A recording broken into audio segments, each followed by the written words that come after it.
Well, we're here in the Northeast at the Tri-Services Center with Mr. Officer Constable Jim Lebedeff. Now, you've really been using your head, I see, Jim. I have a splitting headache. I don't know why, but boy, oh boy.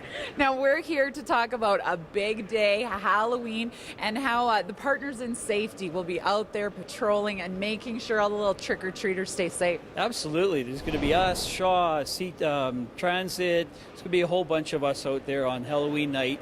And if any of you little critters and spooks and goblins are feel threatened or lost or anything, absolutely come up to us and we will help you.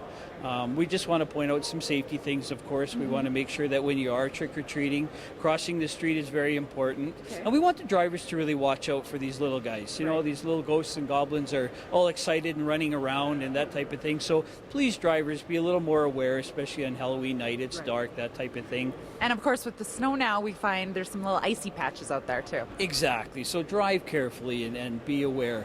We want the kids, when you go out, make sure mom and dad know where you are. If you're going out in a group, go out in groups. Yeah. If you're not going out with mom and dad or adults type thing, stick to the beaten path, so to speak. Don't go into the back lanes, stay out of backyards, you know.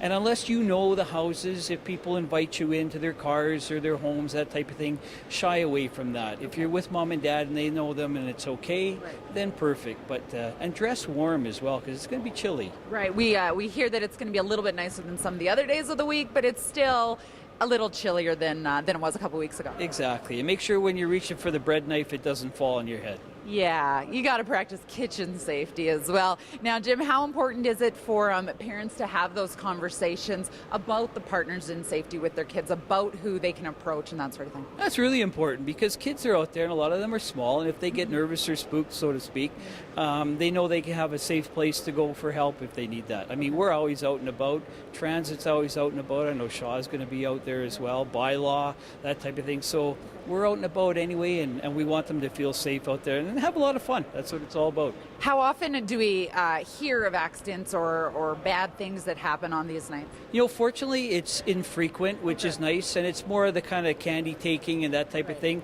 So that's why I say be with adults, let them know where you are, which routes you're going to, and stay close to home if you're that tiny. Okay, I'll be keeping my little ladybug in my eyes view the whole night. Thanks so much for this, Jim. Any other last tips or pointers? No, remember your police officers love candy.